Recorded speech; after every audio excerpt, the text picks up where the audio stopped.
Hello everyone, welcome to the physics class with a new content. We were discussing about the alternating current and our next topic is phase difference. Phase difference, or we can say phase constant. It is the difference between the phases of currents and voltage. The difference between the phases of current and voltage is called phase difference. जैसे हमने alternating current और voltage की equation पढ़ी थी, sign या cosine की form में होती है, तो V आ जाएगा आपके पास, V is equal to V naught sine omega T plus five one, and I को आप लिख सकते हो I is equal to I naught sine omega T plus five two. Then phase difference relative to current will be equal to phi is equal to phi 1 minus phi 2. When you are defining the phase difference with respect to current, then current में जो phase है वो बाद में आएगा, and when you are defining with relative to the voltage, तो जो voltage का phase है वो बाद में आएगा.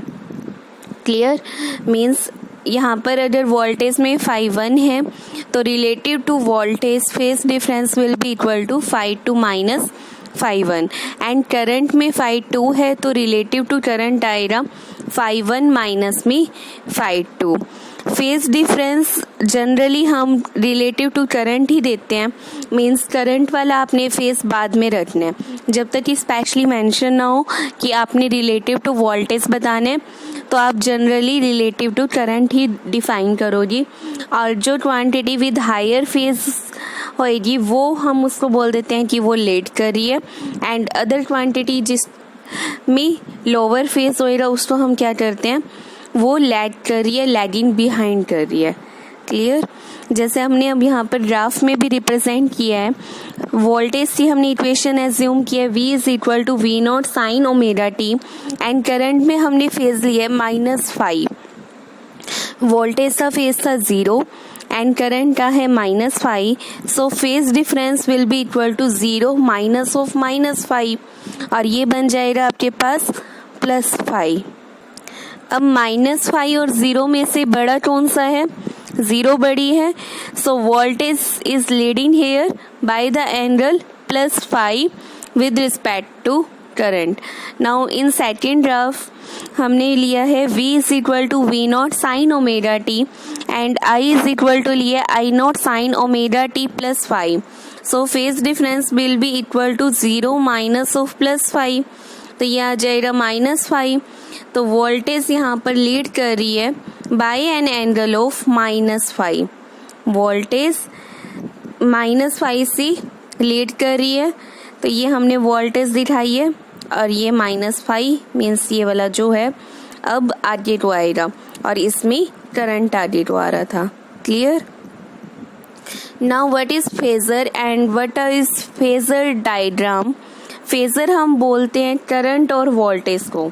Current and voltage are more appropriately called phasors, और जिस डायग्राम में हम alternating current and alternating voltage को as a vectors means as a phasors represent करते हैं with the phase angle between them, then that diagram is known as phasor diagram. अब vector से हम रिप्रेजेंट कैसे करते हैं? एसी सर्किट्स की जो स्टडी है वो सिंप्लीफाई हो जाती है अगर हम अल्टरनेटिंग करंट और अल्टरनेटिंग वोल्टेज को एज अ वेक्टर रिप्रेजेंट करें with the angle between the vectors equal to the phase difference between the current and voltage.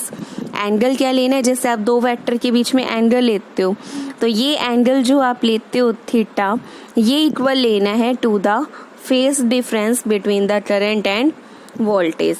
Clear? फिर जब उस वेक्टर्स को की तरह हमने उसको रिप्रेजेंट कर दिया, मीन्स एज फेजर्स रिप्रेजेंट कर दिया with the phase angle between them, then that diagram is known as phasor diagram.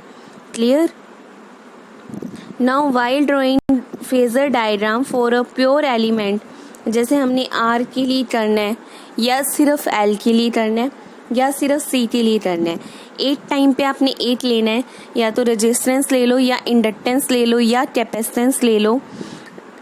तो जो आइदर ऑफ द करंट और voltage can be plotted at along X axis, तो आप किसी भी एक को एक्स एक्सिस के अलोन प्लॉट कर सकते हो।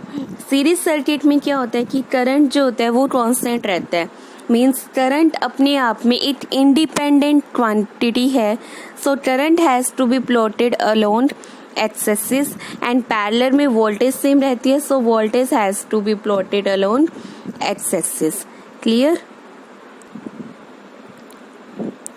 Now here are some specific examples. First है, जब हमने इन एग्जाम्पल से हमने फेजर डायग्राम ड्रॉ करना है। फर्स्ट है जब v की वैल्यू है v naught sine omega T and i की वैल्यू है i naught sine omega T. Then phase difference क्या आएगा, यहाँ पर भी जीरो है, यहाँ पर भी जीरो है, सो फेज डिफरेंस आ जाएगा जीरो। एंड टाइम डिफरेंस क्या आ जाएगा, टाइम डिफरेंस का आपके पास फॉर्मूला होता है t अपॉन 2 पाई इंटू में 5। टाइम डिफरेंस आपके पास फॉर्मूला होता है t अपॉन 2 पाई इंटू में 5। तो यहाँ से आपके पास टाइम डिफरेंस भी आ जाएगा ज़ीरो।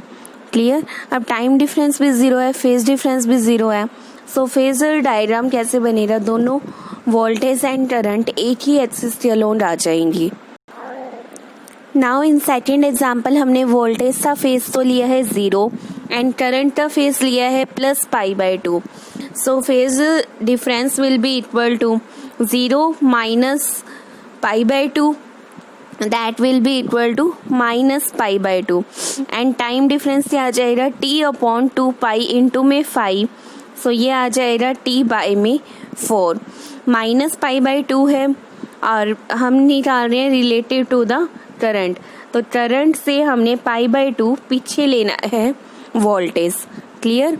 नाउ थर्ड एग्जाम्पल में हमने करंट का जो फेज है वो लिया है minus pi by 2 end voltage का लिया है ज़ीरो, सो यहाँ पर फेज डिफरेंस आ जाएगा zero minus of minus pi by 2, that will be equal to pi by 2, and time difference will be equal to t upon 2 pi multiplied by pi by 2।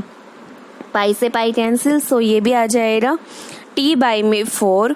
अब relative to current define कर रहे हैं, तो current आपने लेनी है x axis पर और वहाँ से पाई बाई 2 ऐड कर देना है for voltage. Clear? Now in third example हमने वोल्टेज का ले रखा है ज़ीरो और करंट का ले रखा है pi by 3, so phase difference 5 will be equal to zero minus of plus pi by 3, that will be equal to minus pi by 3, और टाइम डिफरेंस अगर आप निकालोगे तो वो आ जाएगा t अपॉन 2 पाई इंटू में 5 से t बाई में 6।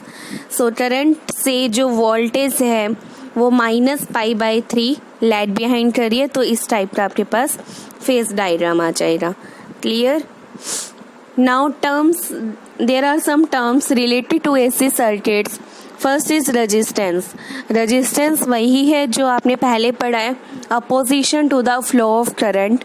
सो opposition offered by a conductor to the flow of current through the conductor is defined as the resistance of that conductor, and resistance का रेसिप्रोकल क्या होता है, कंडक्टेंस, और इसको हम दिखाते हैं G से। So G will be equal to 1 by में R।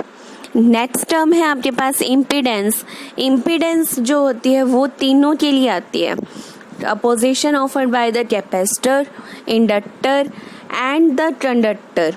कैपेसिटर, इंडक्टर और कंडक्टर तीनों की जो कंबाइंड अपोजिशन होती है to the flow of AC means AC current through it is defined as impedance. Impedance का फॉर्मूला क्या हो जाएगा, V नॉट बाई में I नॉट, या मोर प्रॉपरली अगर हम पीक वैल्यू को RMS वैल्यू से रिप्रेजेंट करें तो ये आ जाएगा VRMS बाई में IRMS। इम्पीडेंस की भी यूनिट क्या हो जाएगी, ओम। थर्ड टर्म है रिएक्टेंस। रिएक्टेंस में कंडक्टर नहीं आता, मीन्स इम्पीडेंस में से अगर आप रेजिस्टेंस हटा दो तो रिएक्टेंस बनती है। Opposition offered by the inductor और कैपेसिटर और both to the flow of AC through it is called reactance. अब ये दो टाइप की हो सकती है, inductive and capacitive. So first है इंडक्टिव रिएक्टेंस। इंडक्टिव सर्किट में जो रिएक्टेंस आएगी उसको हम बोलते हैं इंडक्टिव रिएक्टेंस, और जो कैपेसिटिव में आएगी उसको हम बोलेंगे कैपेसिटिव रिएक्टेंस। और इसका फॉर्मूला क्या आ जाएगा, XL is equal to omega L, omega की वैल्यू हो जाएगी 2 pi nu. So XL is equal to omega L, और we can say 2 pi nu L. And capacitive reactance का फॉर्मूला आ जाएगा XC is equal to 1 by omega C, और we can से 1 by 2 pi new सी। अब यहाँ पे अगर हम न्यू की बात करें तो फॉर डीसी न्यू की वैल्यू मीन्स फ्रीक्वेंसी की वैल्यू क्या होती है, 0। तो यहाँ पर 0 पुट कर दो, एक्सएल क्या आ जाएगा, 0। मीन्स इंडक्टर में से डीसी इजीली पास हो जाएगा बिकॉज उसको कोई अपोजिशन ही नहीं मिल रहा, कोई रिएक्टेंस ही नहीं मिल रहा। एंड फॉर कैपेसिटेंस में अगर हम बात करें तो डीसी के लिए न्यू की वैल्यू जो होती है वो आएगी 0। सो एचसी की वैल्यू आ जाएगी इन्फिनिटी। मीन्स यहाँ पर उसको मैक्सिमम अपोजिशन मिल रहा है, इनफाइनाइट अपोजिशन मिल रहा है। सो कैपेसिटर में से कभी भी डीसी पास नहीं होगा। फिर फोर्थ पॉइंट पे हमने ग्राफ ड्रॉ किया हुआ है। एक्सएल और न्यू में जो रिलेशन है फॉर इंडक्टर वो डायरेक्टली प्रोपोर्शनल है। एक्सएल इज इक्वल टू क्या था, 2 पाई न्यू इंटू में एल। सो डायरेक्टली प्रोपोर्शनल की केस में जो आपके पास ग्राफ आता है वो लीनियर आता है पासिंग थ्रू द ओरिजिन, तो आपके पास ये ग्राफ आ जाएगा। एंड फॉर कैपेसिटेंस ये इन्वर्सली वेरी कर रहा था, सो graph will be this type. Clear. Resultant reactance जो एलसी सर्किट की होगी वो होगी एक्सएल माइनस में एचसी। यहाँ पर प्लस नहीं आएगा, माइनस आएगा बिकॉज दोनों के फेज डिफरेंस में डिफरेंस होता है। सो जब हम फेजर डायग्राम बनाएंगे तो आप देखोगे कि वहाँ पर माइनस आ रहे हैं, ये हम नेक्स्ट टॉपिक में कवर करेंगे। So H will be equal to XL minus H C. आपने ये रिजल्ट रिमेंबर करना है, X is equal to XL minus H C. Now there is series RLC circuit. Series RLC circuit का मतलब क्या है कि रेजिस्टेंस, इंडक्टर और कैपेसिटेंस तीनों सीरीज में लगे हुए हैं। सीरीज में मतलब इसका सेकंड एंड है जो रेजिस्टेंस था वो इंडक्टर के फर्स्ट एंड से कनेक्ट होएगा, देन इंडक्टर का जो सेकंड एंड है वो कैपेसिटर की फर्स्ट एंड से कनेक्ट होएगा। तो ये आपके पास बन गया series RLC circuit. Now resistance से अक्रॉस हमने वोल्टेज की वैल्यू मान ली VR, इंडक्टर के अक्रॉस मान ली VL और कैपेसिटेंस के अक्रॉस मान ली VC। जो हम वोल्टेज सप्लाई करवा रहे हैं वो है V is equal to V0 sine omega T. इसी वजह से जो करंट फ्लो कर रहा है वो कर रहा है I, ये इस टाइप से I करंट फ्लो कर रहा है। सो VR की वैल्यू क्या आ जाएगी, I इंटू में R। सीरीज है तो करंट सेम रहेगा, इंडक्टर के अक्रॉस वोल्टेज की वैल्यू आ जाएगी I इंटू में XL एंड कैपेसिटेंस से अक्रॉस वोल्टेज की वैल्यू आ जाएगी I इंटू में HC। Clear. Now equation of current will be equal to, अभी हमें नहीं पता कि जो L है वो ज़्यादा है या C है वो ज़्यादा है। सो हमने यहाँ पे फेज डिफरेंस लिया है प्लस माइनस।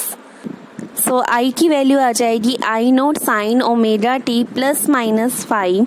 I0 क्या है आपके पास, peak value of the current है। सो इसमें जो वोल्टेज की भी पीक वैल्यू आएगी एंड अपॉन में क्या आएगा, total resistance means reactance impedance, तो ये आ जाएगा Z। तो I0 की वैल्यू क्या आ जाएगी, V0 divided by Z। Now equation of voltage, voltage की इक्वेशन क्या बनेगी, फेजर डायग्राम में देखो जो आपके पास करंट है वो है अलोन एक्सेसिस। सो वोल्टेज मतलब जो V आ रही है वो ये आ रही है, वो कैसे आ रही है, जो VR है रेजिस्टेंस कोई भी डिफरेंस नहीं डालती फेज में, जो इंडक्टर है उसकी वोल्टेज लीड करेगी और by the angle 90 means π/2 and capacitor की लैग बिहाइंड करेगी। सो आपके पास VL आ जाएगा इस डायरेक्शन में एंड VC आ जाएगा इस डायरेक्शन में। सो इसका डिफरेंस जैसे लो रही है, अगर VC ज़्यादा है तो जो नेट वोल्टेज आएगी VC माइनस VL आएगी, एंड अगर VL ज़्यादा है तो जो नेट वोल्टेज आएगी वो ऊपर की तरफ आएगी VL माइनस VC। सो ये VR था ये वी एल माइनस वी सी आ रहा है, हमने एज्यूम किया है कि वी एल ज़्यादा है, तो यहाँ पर जो इनका रिजल्टेंट बनेगा वो पैरेललोग्राम लॉ से डायगोनल के अलोन आ जाएगा, मीन्स ये आपके पास नेट वोल्टेज आ जाएगी। क्लियर? एंड पैरेललोग्राम लॉ से इसकी वैल्यू कितनी आ जाएगी, V is equal to under root V R square plus V L minus V C whole square. And impedance की वैल्यू क्या आएगी, Z is equal to under root R square plus H L minus H C whole square. एक vector है आपके पास H L minus H C and second vector is R. So simple parallelogram law लगाने और आपके पास impedance Z आ जाएगा। एच एल की वैल्यू आप फर्दर पुट कर सकते हो ओमेगा एल के इक्वल, एंड एच सी की पुट कर सकते हो 1 by omega C. So Z will be equal to under root R square plus omega L minus 1 by omega C whole square. Now phase difference. From phasor diagram हमने जो phase difference है वो late कर लिया कि phi है। ये जो phase difference है हमने इसको लेट कर लिया फाई है। So tangent फाई की वैल्यू क्या आ जाएगी, परपेंडिकुलर बाई में बेस, तो ये आ जाएगा V L minus V C upon V R, और इन टर्म्स ऑफ रिएक्टेंस आ जाएगा H L minus H C upon R, और ओमेगा के टर्म्स में आ जाएगा omega L minus 1 by omega C upon R, और ओमेगा की वैल्यू अगर आप 2 पाई पुट करोगी तो आपके पास ये वैल्यू आ जाएगी। Clear? Now if net reactance is inductive, अगर आपके पास नेट रिएक्टेंस इंडक्टिव है, कैपेसिटेंस नहीं है, तो जो सीरीज भी कैपेसिटेंस की वैल्यू कम है इन कंपैरिजन टू इंडक्टेंस, तो जो आपके पास सर्किट है वो बिहेव करेगा as an L R circuit, और अगर नेट कैपेसिटिव आ रही है तो बिहेव करेगा as a C R circuit. अगर नेट रिएक्टेंस जीरो है, मतलब H L minus H C zero ही हो गया, तो means H L is equal to क्या है, एच सी। तो इस कंडीशन पे आपकी हो जाएगी रेजोनेंस। रेजोनेंस की कंडीशन क्या है, H L is equal to H C, और अगर आप जेड के फॉर्मूले में H L is equal to H C put करोगे इस फॉर्मूले में, तो जेड की वैल्यू क्या आ जाएगी, only under root R square means R. So Z की मिनिमम वैल्यू आएगी at resonance, and that will be equal to only R. So circuit behave as a resistive circuit.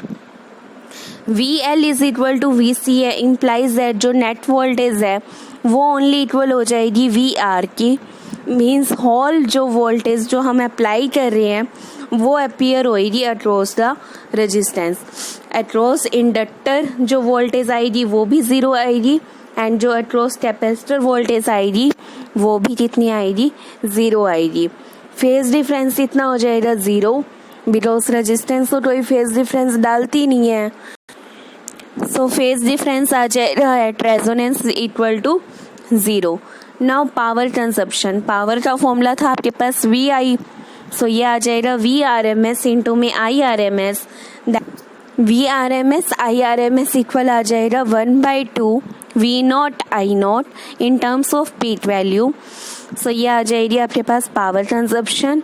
Circuit में से जो current है वो मैक्सिमम फ्लो करेगा, because जो आपके पास इम्पीडेंस है वो यहाँ पर मिनिमम हो रही है और सिर्फ इक्वल टू रेजिस्टेंस हो रही है। सो यहाँ पर at resonance in series LCR circuit current maximum होएगा और उसकी वैल्यू आ जाएगी I naught is equal to V naught divided by R. और इसलिए हम जो सीरीज LCR सर्किट है उसको यूज़ करते हैं फॉर वोल्टेज एम्प्लीफिकेशन, मीन्स जहाँ पर हमने वोल्टेज को एम्पलीफाई करना है, बढ़ाना है, and as selector circuit in wireless telegraphy. Clear? Now what will be the resonant frequency. Resonant frequency के लिए आपको क्या चाहिए, रेजोनेंस की कंडीशन चाहिए, means H L is equal to H C चाहिए। तो वही हमने इक्वल पुट किया है इन टर्म्स ऑफ ओमेगा, तो यहाँ से ओमेगा की वैल्यू आ जाएगी 1/√LC, और इन टर्म्स ऑफ न्यू की वैल्यू आ जाएगी 1/2π√LC। सिर्फ L और C पे डिपेंड कर रहा है, रेजिस्टेंस पर डिपेंड नहीं कर रहा। Clear? Now there are different graphs जैसे फर्स्ट है, हमने आई मैक्सिमम और न्यू के बीच में ड्रॉ किया हुआ है, तो at nu is equal to nu not means at resonance क्या आएगा, मैक्सिमम करंट आएगा, उससे दोनों साइड में करंट की वैल्यू क्या आएगी, कम आएगी। और अगर हम बात करें इम्पीडेंस की, तो एट रेजोनेंस इम्पीडेंस कम आएगी, दोनों साइड क्या आएगी, ज़्यादा आएगी। ये हमने ऑलरेडी डिस्कस कर लिया है कि एट रेजोनेंस रेजिस्टेंस कम हो जाती है, इम्पीडेंस कम हो जाती है एंड करंट की वैल्यू बढ़ जाती है। Now third graph is between y and new, v and new, because हमने v लिया था तो v ले लो चाहे y पे लिया हुआ है, सो यहाँ पर मिस प्रिंटिंग है कि ये v है में, तो एट रेजोनेंस वोल्टेज भी जाएगी मैक्सिमम और दोनों साइड क्या करेगी, डिक्रीज। रेजोनेंस हो रही थी at nu is equal to nu not पर। फिर फोर्थ ग्राफ है आपके पास एक्सएल एचसी वर्सेस न्यू, तो एक्सएल वर्सेस एचसी में वही है, अगर एक्सएल ज़्यादा होएगा तो जो आपके पास नेट आएगा वो ऊपर की तरफ आएगा, और अगर एचसी ज़्यादा है तो नीचे की तरफ आएगा। क्लियर? तो ये डिपेंड कर रहा है कि आपके पास एक्सएल ज़्यादा है या एचसी। फिर जो हमने पीछे एज्यूम किया था कि एक्सएल ज़्यादा है, वही अजम्पशन हम यहाँ कर रहे हैं, सो हमने जो रिजल्टेंट है वो ऊपर की तरफ शो किया हुआ है। लास्ट है between H and new, net H and new, तो जो आपके पास एक्सएल माइनस एचसी है वो क्या आएगा, अलोन न्यू के इक्वली आ जाएगा एट न्यू नॉट, अगर XL is equal to HC है एट रेजोनेंस है। क्लियर? तो न्यू नॉट पे क्या आ जाएगा, ये alone axes. Now half power frequencies या हम बैंडविड्थ बोल सकते हैं, तो हाफ पावर फ्रीक्वेंसीज क्या होती हैं, the frequencies eight which the power in the circuit is half of the maximum power. Maximum power कब मिलेगी, एट रेजोनेंस मिलेगी, तो ये मैक्सिमम पावर है। तो जिस पॉइंट पर जो आपकी पावर है वो हाफ हो जाए, मीन्स ये पॉइंट एंड ये पॉइंट, इस पावर को हम, इस फ्रीक्वेंसीज को हम बोलते हैं हाफ पावर फ्रीक्वेंसीज। एंड हमने क्या ऑब्जर्व किया है कि जो करंट है एट हाफ पावर फ्रीक्वेंसीज उसकी वैल्यू आती है 1/√2। 1/√2 की वैल्यू आपको पहले भी बताई थी, कितनी आई थी, 0.707 of the maximum current, means current at the resonance. So यहाँ पे करंट की वैल्यू आ जाएगी I/√2। नाउ यहाँ पर हमने जो फर्स्ट फ्रीक्वेंसी है उसको मान लिया ω1 और सेकंड को मान लिया ω2। So ω1 is lower half power frequency, lower है इसलिए कैपेसिटेंस में जो फेज डिफरेंस था वो क्या हो रहा था, minus. So at this frequency जो सर्किट होएगा वो कैपेसिटिव होएगा। And ω2 is upper half power frequency. अब ये ω0 से ज़्यादा है और जो फेज डिफरेंस ज़्यादा था वो इंडक्टर की केस में था, means at this frequency the circuit will be inductive. Clear?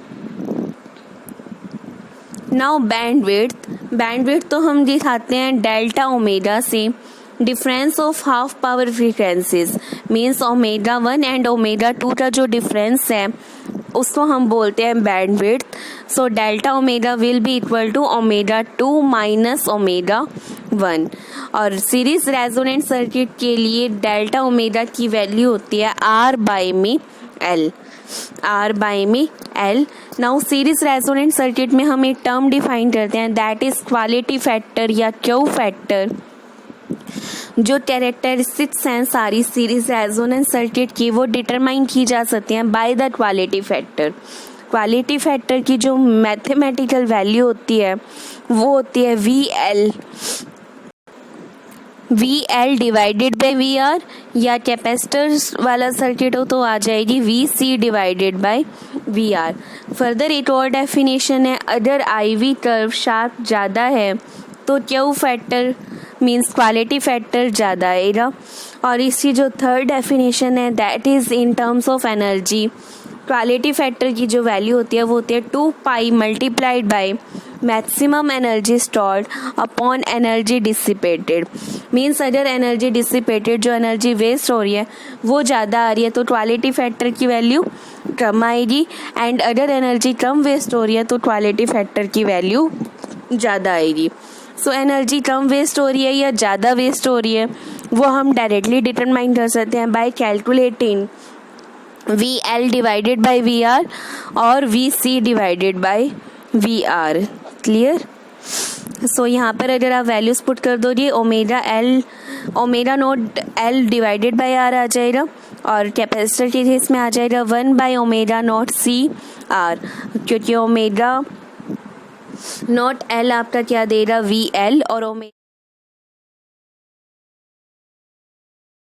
Because VL की वैल्यू आएगी आपके पास करंट इंटू में XL की वैल्यू आ जाएगी ओमेगा नॉट L और VR की आएगी I इंटू में R।